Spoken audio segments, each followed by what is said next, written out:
मैं doctor Jagdish Prasad Meena, assistant professor आर्थिक प्रशासन एवं वित्तीय प्रबंध, गवर्नमेंट पीजी कॉलेज बांदीकुई।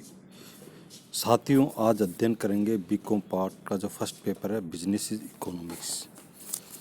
इसके अंतर्गत उत्पादक का साम्य एवं पैमाने के प्रतिफल अथवा दीर्घकाल में उत्पादन फलन, producer equilibrium and return to scale और production function in the long run. दीर्घकाल में उत्पादन फलन का विश्लेषण पैमाने के प्रतिफल के नियमों द्वारा किया जाता है। दीर्घकाल इतना लंबा होता है जिससे एक व्यावसायिक फर्म अथवा उत्पादक उत्पादन के सभी साधनों की मात्रा में परिवर्तन कर सकता है। उत्पादन के सिद्धांत अथवा उत्पादन फलन की व्याख्या करने के लिए एक नवीन तकनीक, जिसे सम उत्पत्ति विधि कहते हैं, का प्रयोग होने लगा है। सम उत्पत्ति वक्र विधि मांग की उदासीनता वक्र विश्लेषण की तरह से है। यहाँ सम उत्पत्ति वक्रों की सहायता से पैमाने के प्रतिफल के नियमों अथवा दीर्घकालीन उत्पादन फलन का विश्लेषण किया गया है। दीर्घकालीन उत्पादन फलन को सभी परिवर्तित आदाओं का फलन भी कहते हैं। Meaning of equal product curve और आइसो प्रोडक्ट आइसोकेंट्स। समोत्पत्ति वक्र अथवा सममात्रा वक्र का अर्थ। समोत्पत्ति वक्र अथवा सम उत्पादक वक्र उत्पादन के दो साधनों के उन विभिन्न संयोगों को व्यक्त करता है जिनसे समान मात्रा में उत्पादन प्राप्त होता है। एक समोत्पत्ति वक्र पर प्रदर्शित उत्पादन के साधनों के सभी संयोगों से समान मात्रा में उत्पादन संभव होता है, इसलिए उत्पादक इनमें उदासीन होता है, अर्थात उन संयोगों के बीच उसका कोई अधिमान नहीं होता है। इसलिए इन समोत्पत्ति वक्रों को उत्पादन उदासीनता वक्र भी कहते हैं।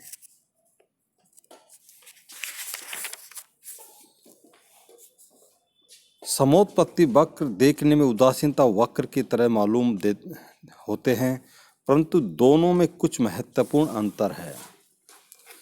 प्रथम, समोत्पत्ति वक्र में उत्पादन की मात्रा को प्रकट किया जा सकता है, जबकि उदासीनता वक्रों में संतुष्टि की मात्रा को प्रकट नहीं किया जा सकता। समोत्पत्ति वक्र को हम संख्या में प्रकट कर सकते हैं। उदासीनता वक्र दो वस्तुओं के उन सभी संयोगों को प्रकट करता है जिनसे उपभोक्ता को समान संतुष्टि प्राप्त होती है, परंतु एक उदासीनता वक्र यह नहीं बताता है कि उपभोक्ता को कितनी संतुष्टि प्राप्त हुई है।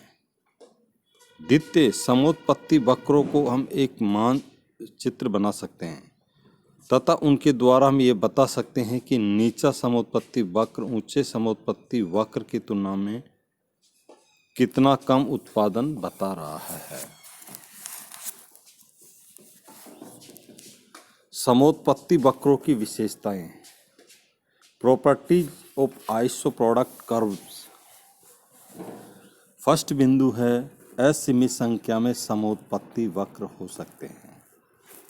There can be infinite number of iso product curves isoquants. जब उत्पादन के साधन पूर्ण रूप से विभाज्य होते हैं,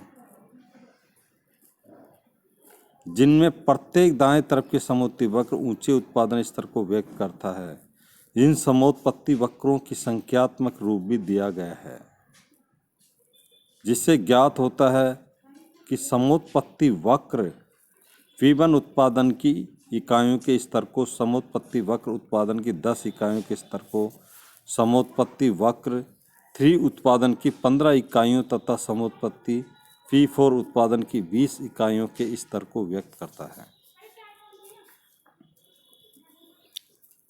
समोत्पत्ति वक्र सदैव नीचे की ओर दाहिने को झुकते हैं। Isoquants slope downward to the right. अधिकांश समोत्पत्ति वक्र नीचे की ओर दाहिने को झुकते हैं। इसका कारण यह है कि माल की समान मात्रा उत्पन्न करने के लिए एक साधन की मात्रा बढ़ाते हैं तो दूसरे साधन की मात्रा घटानी पड़ती है।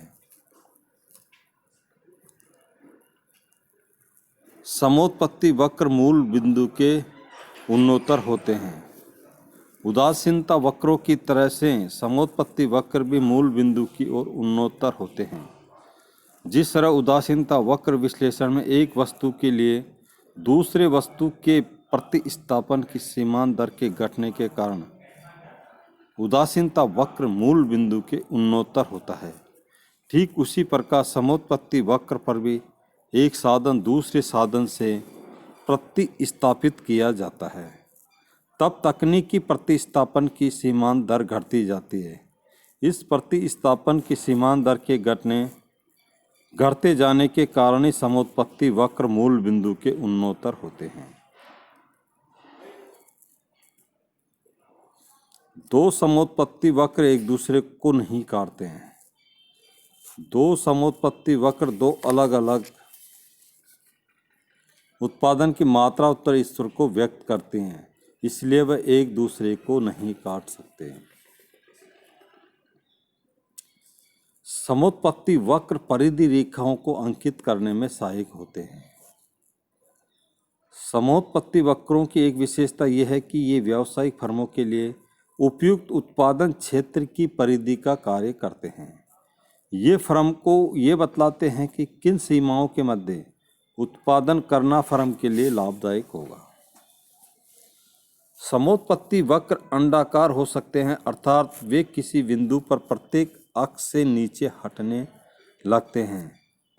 ये आकार इस बात का परिणाम है कि यदि उत्पादक आवश्यकता से अधिक श्रम या पूंजी या दोनों का प्रयोग करता है तो अंत में कुल उत्पादन घट जाएगा। फर्म समोत्पत्ति वक्रों के उन्हीं भागों में उत्पादन करेगी जो मूल बिंदु के उन्नोत्तर हैं और परिधि रेखाओं के बीच में स्थित है। ये उत्पादन का संभवतः मितव्ययी क्षेत्र होता है।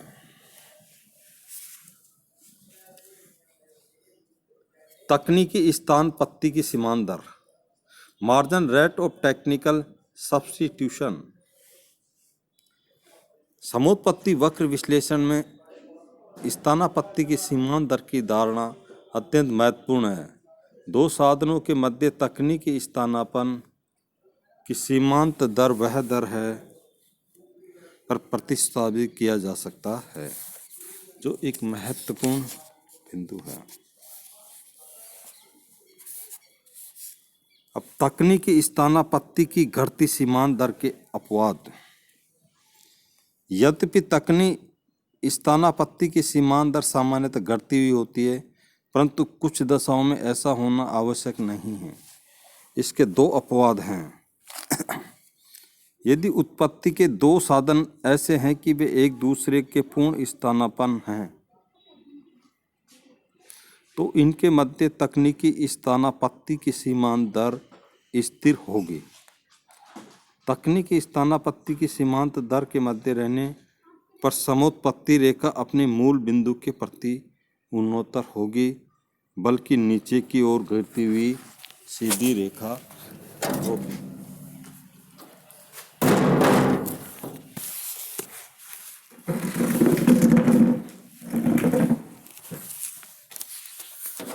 समोत्पाद वक्र अथवा तटस्था वक्र में अंतर।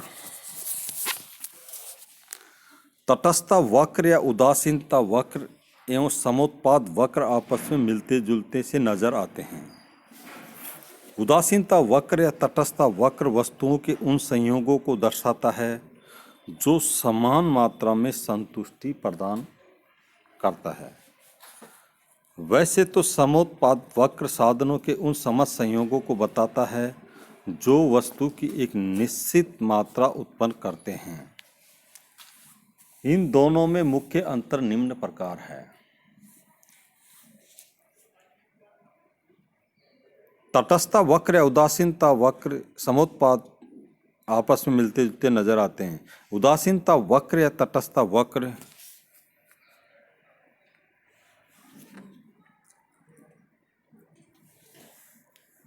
क्रमवाचक दृष्टिकोण पर आधारित है। समोत्पादक वक्र गणनावाचक दृष्टि पर आधारित है। तटस्था वक्र को मापना कठिन है, जबकि समोत्पाद वक्र की उत्पत्ति की उत्पादन की मात्रा से मापा जा सकता है। उदासीनता वक्र तथा तटस्थता वक्र का उपयोग उपभोग विश्लेषण से संबंधित है, ये जबकि समोत्पाद वक्र उत्पादन विश्लेषण से संबंधित हैं। उदासीनता वक्र या तटस्थता वक्र में दो उपभोग वस्तुओं का प्रयोग किया जाता है, जबकि समोत्पाद वक्र में दो उत्पत्ति साधनों का प्रयोग किया जाता है। सम लागत वक्र आइसो कॉस्ट कर्व एक उत्पादक के सामने उत्पादन के विभिन्न स्तरों को व्यक्त करने वाला एक समोत्पत्ति मानचित्र होता है, जिसमें प्रत्येक समोत्पत्ति वक्र उत्पादन के एक निश्चित स्तर को व्यक्त करता है तथा प्रत्येक दायीं तरफ का समोत्पत्ति वक्र उत्पादन की अधिक मात्रा अथवा ऊंचे स्तर को व्यक्त करता है। एक समोत्पत्ति वक्र पर स्थित सभी संयोगों से समान मात्रा में उत्पादन प्राप्त होता है। उत्पादन इन विभिन्न संयोगों में किस संयोग को चुनेगा तथा कौन सा समोत्पत्ति वक्र पर संतुलन में होगा, ये दो बातों पर निर्भर करता है। प्रथम, उत्पादक के पास साधनों पर व्यय करने के लिए कितनी धनराशि है तथा द्वितीय, बाजार में साधनों का मूल्य क्या है। उत्पादक का साम्य,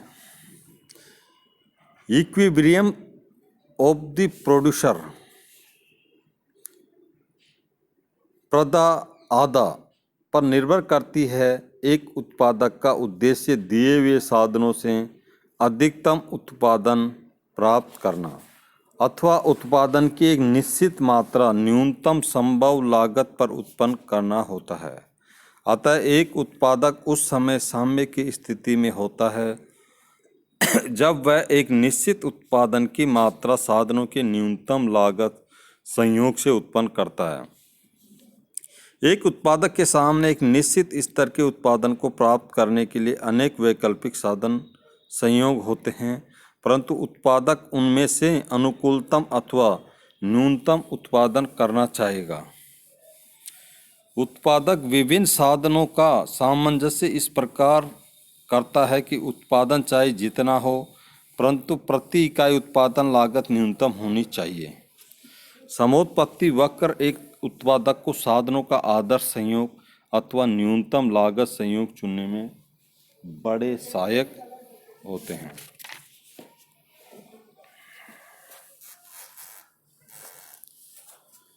उत्पादक के साम्य को प्राप्त करने के लिए दो उपकरणों की आवश्यकता होती है।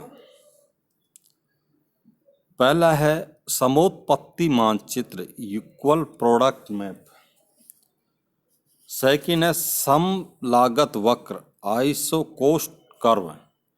इन दोनों उपकरणों का अध्ययन हम पिछले पृष्ठों में कर चुके हैं। अब हम उनकी सहायता से उत्पादक के साम्य को स्पष्ट कर सकते हैं। विस्तार पद रेखा, एक्सपेंशन पथ कर्व।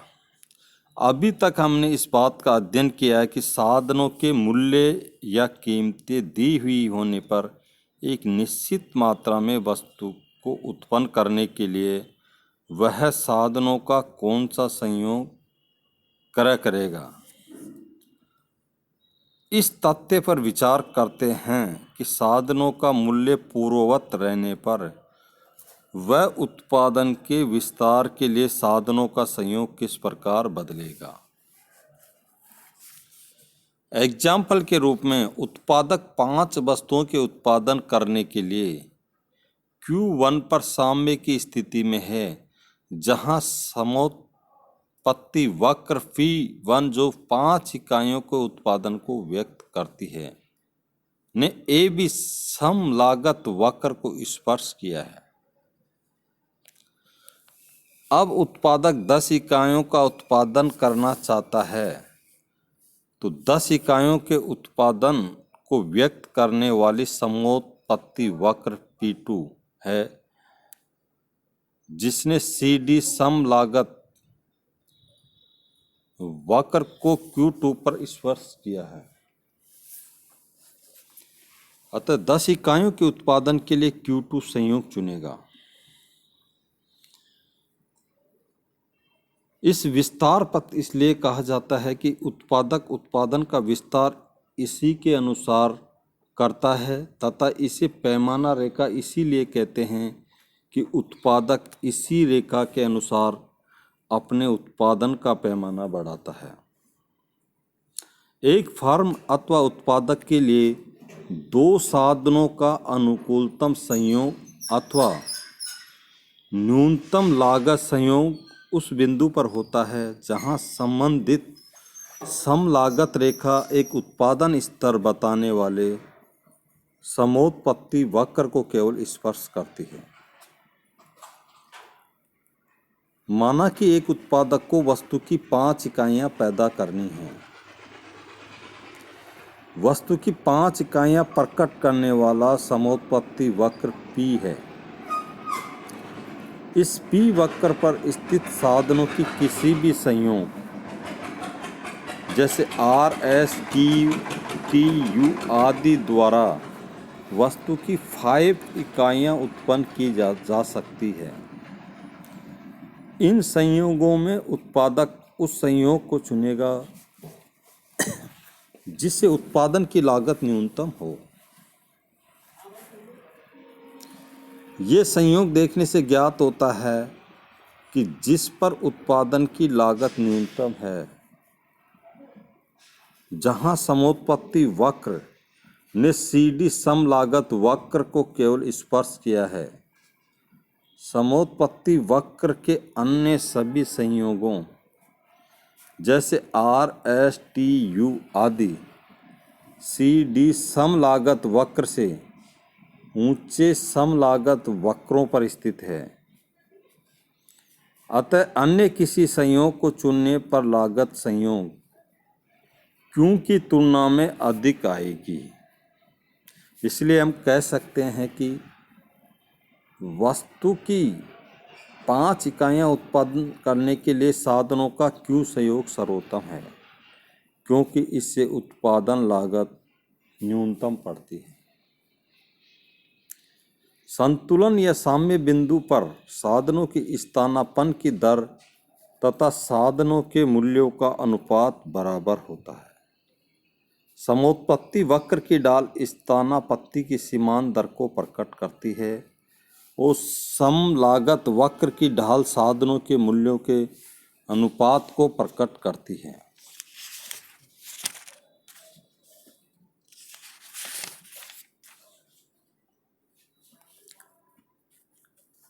तकनीकी स्थानापत्ति की सीमांत दर सामान्यतः घटती हुई होती है।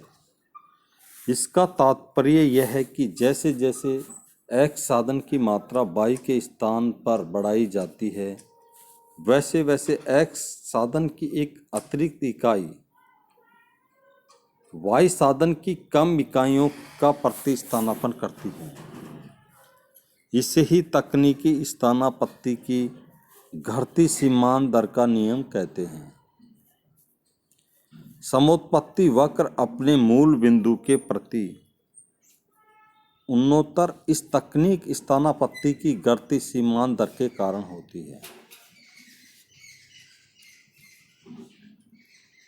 यदि उत्पत्ति के दो साधन एक दूसरे के पूर्ण पूरक परफेक्टली कंप्लीमेंट्री है तो इसका तात्पर्य यह होगा कि सदैव एक ही निश्चित अनुपात में प्रयोग किए जा सकते हैं। उदाहरणार्थ X साधन की 2 इकाइयां तथा Y साधन की 4 इकाइयों को मिलाकर 50 इकाइयों का उत्पादन किया जा सकता है। यह तथ्य A बिंदु से दिखाया गया है। ऐसी स्थिति समोत्पत्ति रेखा अंग्रेजी के I अक्षर की आकृति जैसी होती है। जैसा कि रेखा चित्र P1 X साधन की 4 इकाइयों तथा Y साधन की 8 इकाइयों को मिलाने की आवश्यकता होगी। ऐसी स्थिति में समोत्पत्ति वक्र बदलकर P2 रेखा हो जाएगी। वस्तु की 100 इकाइयां साधनों को अन्य किसी अनुपात में मिलाकर उत्पन्न नहीं की जा सकती है। समोत्पत्ति वक्र P2 के बिंदु V बिंदु पर ही X साधन की 4 इकाइयां तथा Y साधन की 8 इकाइयों के संयोग से वस्तु की 100 इकाइयां उत्पन्न की जा सकती है। पूरक साधनों में तकनीकी स्थानापन्न की सीमांतर घटती हुई नहीं रहती है, इसलिए समोत्पत्ति रेखा मूल बिंदु के उत्तर नहीं होते हैं।